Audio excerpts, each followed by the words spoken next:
I have mixed feelings about sound effects on podcasts. I really enjoy Bradley's sound Yeah, effects. his are funny. They are like perfect timed, I would say. Yep, they're bombs. He does a lot of the bombs, right? Yeah. Yeah, dropping bombs. Yep. We're going to drop some bombs today. Yes, Friday Fire, y'all. You know, I feel like they're the same every Friday, but they're different, and different ones speak to different people. We have multiple clients that reach out to us that are like, was your Friday Fire talking about me? And I'm like, it's never really talking about one person. It's talking about lots of compilations of things that we gather, working with people, seeing things on social media and in life, and it's just, we say the things that I think need to be said sometimes, that people sometimes can be afraid to say. The other day I was actually thinking like, oh, maybe Friday Fire's like run its course, maybe we should move on from it. But then I'm like, then we would have no reason to rant and talk about things that I think people need to hear sometimes, which is just the hard truth and the tough love. And here's the thing, at the end of the day, it's all because we love you and we want you to change your life, and we want more for you than you probably want for yourself right now. Or we believe that there's more for you than you probably believe that there is for you right now. And so that's what we're going to talk about today is like, who do you want to be? And we're going to ask you some tough questions and to take some evaluations, and ask yourself, like, how serious are you about saying that you want to be something, or, maybe you want to change careers. Maybe you want to lose weight. Maybe you want to get stronger. Like you say that you want to have all of these things and live this kind of extraordinary lifestyle, but you continue to act and behave in a way that is ordinary. So we're going to say, if you want an extraordinary lifestyle, you're going to have to start to get into that mindset and change your habits and show up as the extraordinaire that you want. Because the same thing that you're doing day in and day out clearly hasn't worked. Yeah. You keep doing these things, you're going to get the same result that you always get, right? That's the saying. Yeah, absolutely. So I posted something. Actually, that was a podcast clip a couple weeks ago that was asking, like, is it really that hard to track things? And there was someone that commented and they were like, for certain people, it is. And I totally can understand different people's situations, call for different things. But one of the biggest things that was kind of a takeaway with the discussion between other people commenting and me commenting and her coming back was, no matter what maybe dysfunction you have or what you struggle with, everyone thrives on routine. Everyone thrives on proper habits, healthy habits. And I don't think that anyone can argue that. Children thrive on routine. People that, even people with high level dysfunction, maybe like autistic children, you can think about children with Down syndrome, like anyone that has certain struggles thrives with routine. And so you need to sometimes work hard to change the routine that you currently have. Maybe the routine you currently have is sleeping in, pressing the snooze button. First of all, you probably shouldn't be sleeping with your phone next to your head anyways, because that, there is such a thing as EMFs, and 5G is very real, and it can definitely impact certain things in terms of our cellular function. So you shouldn't be sleeping with the phone so close that you can easily hit snooze, put it somewhere else in your room, get a digital alarm clock. Let's rewind back 30 years and get an actual alarm clock in your house. But we need to understand that changing things in your life is hard. You will not change once all of those things change. Guess what? You have to change before those things change, because who is the one changing them? You are. You are the one changing them. And so if you don't believe right now that you can, you're strong enough or you're worthy enough or whatever you want to believe to be able to change those things, they're never going to change. And that's why you have to decide before anything changes that you are different now, that you are going to do different, that you are going to act different, because that is ultimately what will catalyst all of the things that you want different in your life. And there's no other option. You can't wait. And I think, what you're talking about there is the decision to change, right? You have to be very clear there's no gray area here. Like, I'm not going to tiptoe, because tiptoeing has not gotten me to where I want to be. If I'm going to change, I'm going to make a decision to go all in on, let's say, one habit. Like, I'm not going to hit the snooze button, right? Again, when we're thinking about, we want lifestyle extraordinaire, or we want lifestyle 2.0 relative to where we're at today, you have to start thinking about what are the people doing that live that lifestyle that you are not doing. Like, for example, I think about Emily Frisella, Andy Frisella, Gary Vee, some of the people that we follow. Do they hit the snooze button? Do they make excuses, every day? Do they not manage their schedule? Do they, live a sedentary lifestyle? No. They have routine. They have, exercise as part of that routine. Like, they show up. They don't have excuses. They figure it out because those things are a priority for them in order for them to show up and be as productive as they are, as, successful as they are. And so I think for you, if you're somebody who's like, yeah, I keep saying that I'm going to change my diet, but then I keep finding myself, at McDonald's every weekend because I'm hungover. And so I just want to go get, a breakfast burrito, hash browns, and a soda. Like, that isn't going to get you to where you want to be. And so what I would say to that person is, one, you have to make the decision and then you have to start to follow through. And maybe it's too much to do multiple things, at once. So just pick one thing. Whatever it is in your life that is doable right now that you will commit to and start to build that momentum and follow through. As Becca's saying, like, if it's the snooze button, I'm going to take it back a step further and ask you, what are you doing the night before to set yourself up that you're so tired in the morning that you just keep hitting snooze? Like, are you getting into bed on time, or are you staying up later watching, TV? Are you laying out your clothes? For example, if you're getting up to go to the gym early in the morning, get one step ahead, lay your clothes out the night before. I do this every night because I don't want to start turning lights on at 5:30 in the morning. I want to walk into my bathroom, do my morning routine, get dressed, and go on about my day. And the decision there also tells me subconsciously that I'm not going to hit snooze button, that the decision to go to the gym is one that's not going to get reversed. So that's what I think what we have to start for a lot of people is, like, you have to make the decision, you have to decide that you're going to change, and you have to be specific with what that action is going to be, and then start to follow through. As you build traction, you build momentum, you show yourself you can. Every time that, you make a commitment to doing something and you don't do it, you basically tell yourself that you're not worthy, that you can't do these things, that these things aren't important, they're not a priority. And so start showing yourself that you can, and then you're going to gain traction. It'll get easier and easier to maybe do some harder things. Yeah. And I think you have to be honest with yourself, the type of person maybe that you are. Are you someone that you feel you are strong enough to be in an environment that is tempting to you and say no? And, avoid the alcohol that night, even while still being out with friends that are all drinking, or avoid the cake at the birthday party, or the, gathering at work, or whatever it is, and still be able to say no. Like, if you are not that person and you find that every time you say, I'm not going to drink tonight, but then you go out with people and you end up drinking, maybe you need to remove yourself from those environments. Like, no, is it fun? Absolutely not. It's not fun, especially in that beginning when you're really trying to change your habits, who you are, who you want to become. It's not easy, and it's probably not going to be very fun, but it can be extremely rewarding, and you can get to a place eventually where you feel you have the strength to do those things. Because I'm going to tell you right now, all of you have the strength. It's just whether you believe you do or not. You are in control of your decisions. Are certain decisions harder than others? Absolutely they are. It's extremely hard sometimes. If you're, we were at a pumpkin farm on Saturday with our family, and they had fresh apple cider donuts. I'm sorry, if you've been not following the podcast, donuts are my thing, okay? I ate donuts like every day of my first pregnancy. I love donuts. I convinced myself that it was a pregnancy craving. It wasn't a pregnancy craving. I just love donuts, and I gave myself the reason to eat them every day during pregnancy. But I really, really, in that environment, it was really hard for me to kind of say no. And again, I'm trying to live life. I'm trying to enjoy things with my family. I had a bite or two of a donut. I didn't eat the whole thing because I knew I didn't need the whole thing. It would have probably given me a stomach ache from how much sugar there was. But I have worked up to that place to be able to be in that environment and not be triggered to eat the donut and the, apple cider sangria that they had, or, the caramel apple, the popcorn, all the things that they sold. I was hoping that because it was like a farm fresh thing that they would have fresh sourdough bread.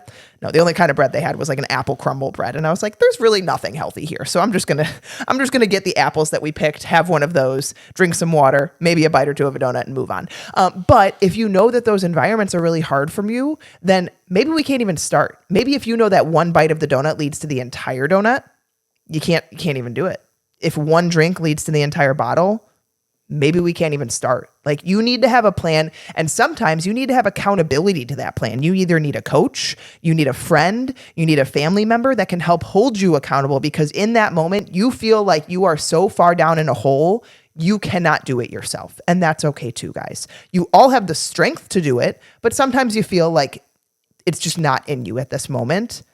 Find someone to help you with it. Find someone to help you have the accountability, make the decision, make the plan, whatever you need to do so that you can start building that momentum like Liz was saying. But again, you have to decide for yourself, like, I'm done. I'm done with how I feel, with the poor decisions that I'm making, with the things that I continue to not follow through on. I'm done feeling this way. And I think a lot of people, sadly, will continue to convince themselves otherwise. Yeah, they get to rock bottom for a lot of people before they're willing to change. And so, I think what you have to take a look at is, like, if you're saying that you want to change and you're saying that you want a different result, or you want this lifestyle extraordinaire 2.0, whatever that might be, like, but you continue to operate the same as you always have, ask yourself, like, what is this costing me? Right? If I continue to live the way that I've been living, what is it costing me? Am I sick to my stomach, so I can't go, out with my friends because I'm afraid that, I'm going to have an emergency to go to the bathroom?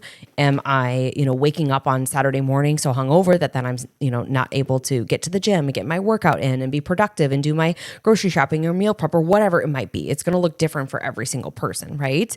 I'm staying up too late watching TV, and so I keep hitting snooze buttons, so then I don't go to the gym, and then I'm angry the rest of the day because I'm rushing out of the house, not eating in a, relaxed state, or maybe even feeding myself breakfast. And therefore, then you're ending up at the drive-thru of Starbucks or McDonald's or whatever, spending money on going out to eat again when you said you weren't going to go out to eat, right? You see the trickle-down effect here, right? And so it's looking at, if I continue to operate from this place of mediocre, how can I expect to get to that lifestyle and feel the way that I want to feel? And so, yeah, I think you do have to get to a place where you decide no more. Enough is enough. I'm sick of my own BS, and stop making the excuses.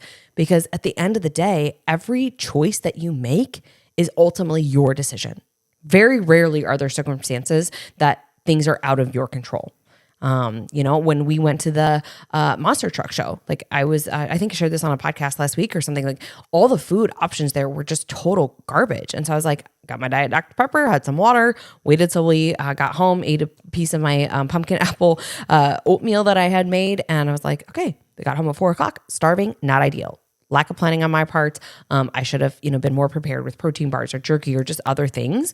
But at the end of the day, I felt like that was the better option than going and getting the pizza or the nachos or the, pretzels and stuff like that. And so you just ultimately have to have this line in the sand, I think, with some things in your life. And again, that might look different for everybody. As Becca was saying, you may have to just say no for a period of time. In terms of the sweets, if that leads, one chocolate leads you to eat the whole chocolate bar, or one ice cream sandwich leads you to eat the whole box of ice cream sandwiches, like, then we need to look at what's in our environment and how are we setting ourselves up for success, or setting ourselves up ultimately to fail, because we keep bringing these things, these triggers into, our environment. So obviously every person's going to be, slightly different. If you have small kids in the house, or you have, a spouse or significant other that's not on the same path as you, then you may need to start to have conversations with those people in your environment as well, or your coworkers, or whoever it is in your life, and let them know, hey, I need your support in this, because right now I'm not strong enough to say no on my own. And so I have support. Maybe I have a coach, or I have an accountability partner, but I need you to also back me here, because we all know. And I think, we have very supportive husbands. And so in different seasons, like, we have conversations with them, like during 75 Hard, both Nick and Art were very supportive of what we were doing. It wasn't like they were open, bottles of wine, or like our favorite tequila on the weekends being like, haha, I'm having this in your face, but you're 75 Hard, so you can't have alcohol. No, they were supportive. And they were like, awesome, whatever you need. I'll go for walks with you. I'll, watch the kids while you go and work out. Whatever that looks like for you and whatever you're trying to change, you also need to make sure that you're having those conversations with people, that you are around or spend the most time with. Yeah. And I think it's important too to understand that there's positive to restriction in a way. Like the good feeling that you feel, but only if you believe in it. Like, I actually was reading, I don't know if anyone knows Dr. Huberman. He runs a podcast called Huberman Lab. He posted something the other day that basically said eating and fasting can both feel rewarding. So a lot of people are like, well, I just love food too much. Mm-hmm. I could never give up pizza, chocolate, wine, whatever it is. I just love it too much. But I think a lot of those people don't truly believe in the benefit. I mean, maybe they believe in the benefit, but that like you can feel just as good not having those things or restricting those things. Because there is actually a dopamine effect of fasting, but you have to believe, and it has to be your choice that you're doing that. And I think fasting is kind of like, you can insert a lot of things here. There's actually research too that shows that purposeful restriction of certain foods also can release dopamine and feel good neurotransmitters if you believe that it is, versus if you're telling yourself, this is miserable, I hate that I can't eat these foods, I can't eat anything. Like if you have that mindset, of course it's going to be a crappy experience. But if you have the belief of, I am bettering my health, I am doing this so that I can feel healthier, feel better, operate better for my family, for myself, whatever it is a totally different experience. And so a lot of this comes back to mindset. A lot of this comes back to what your belief systems are and how you're even approaching the change. Are you approaching it from this horrible, negative, Debbie Downer mindset of, this is miserable, let me just get through it? Or are you approaching it from a place of, I'm going to change my life? Because you have to take it from that place. Otherwise, it's never going to work. A large part of transformation is mental. Your physical transformation, not like your whole transformation. A lot of how your body responds to things comes from the mental and emotional that you put into it. And so you have to understand, like, it is not just about food. It is not just about the supplement protocol that you're taking. It is about how you're mentally approaching that. Because if you are coming from that in a place of misery, it's never going to work. You have to, because guess what plays a role? Oxytocin plays a role. Cortisol plays a role. Both of those things feed off of your mental and emotional stress, not just what you're putting in your body, what you're feeding your body mentally and emotionally as well. And so you have to be on the right page. You have to be looking at it from a positive lens, or else all of this is just going to be futile. Well, and we know that if you think it's going to suck, it's going to suck, right? But I think, if you can shift into more of a positive place, not only are your results going to be better, but you're going to be more bought into it because your belief is there that what you're doing is right for you. And what I would say to somebody who's like, well, I'm questioning certain things, is then you need to talk to somebody who can walk you through why this is important for you. For example, when we're walking through GI map protocols, we're walking through, what the results are on the GI map. We're explaining things to each client as an individual as to what marker, each marker means, how that correlates to their symptoms, and how this can improve if we're following, this protocol and we're making these dietary and lifestyle changes. And so we always try to correlate it back to their symptoms, and so that they can believe and be bought into the fact that this is right for me. And there is hope that my symptoms will change. And there is hope that I will get to a better place, that then I can have, some of these foods again that have been making me feel bloated, gassy, etc. Right? So I think it's important to also understand the why about what you're doing and, believe that this is right for you because of the benefits. So here you can make a list of pros and cons, right? Like the question that I asked earlier is like, what is it costing you to continue living the way that you are? Well, symptoms often get worse. Fatigue often gets worse. Your mood often gets worse. Then anxiety and depression set in. Like there's a variety of things that we can go down the list here, right? If you're saying, for example, if I cut out sugar, the only con that I can think of is that I don't have that instant gratification to taste that sugar, right? But there's so many other pros. Like my gut is better, the inflammation is better, it's wasted empty calories that I'm consuming. And so if I'm struggling to stay in a calorie deficit, then maybe that's one easy thing for me to draw a line in the sand and help me be more adherent to that calorie deficit. Maybe your skin clears up. All of these things, like there's trickle down effects to everything. And so think about that too in terms of pros and cons. And sometimes it helps people to write it out black and white for themselves. But then I think also a lot of what we're talking about here comes back to, what is your why? Why are you doing the things that you are doing? What is this going to mean if you actually follow through instead of continue just to commit to things and not show up, right? You keep making these commitments to yourself, but then you're not showing up. And so every Monday you find yourself miserable, angry, feeling shame or guilt, right? And so you're going to go drastic. You're going to go all in. I'm going to have a protein shake for breakfast, a salad for lunch, and salmon for dinner. And that's my new diet, right? Because I was such a a-hole to myself over the weekend. I have to also maybe go to the gym and do 2 workouts now for the next 4 or 5 days. You like punish yourself.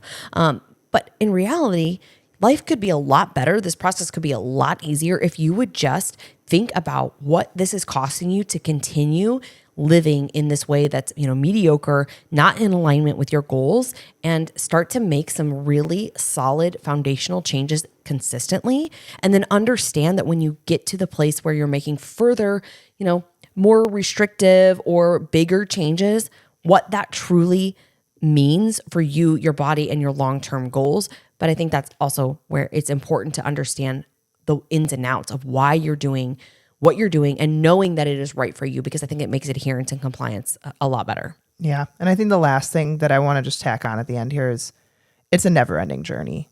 Healing, bettering yourself, change. Like, no one will ever have 1,000% perfect health. No one will ever be the best person in the world. Like, it's just a never ending endeavor. And that's how you have to look at it. There is no start line. There is no end date. It's just constant. And it's the thing that I love so much about it is every time I do something, I get better. I become a better person. I become more knowledgeable. I become healthier, like whatever it might be. It's always improving, even if it doesn't feel like it sometimes, even if sometimes it feels like I'm going backwards a little bit. I have to take the perspective of, okay, this may suck right now, but I'm learning something from it and I'm going to be better on the other side of this. And we all go through those ups and downs. Like, life is a roller coaster constantly. But when you take a look at it and a perspective of it, of I'm constantly becoming better, it actually is kind of fun.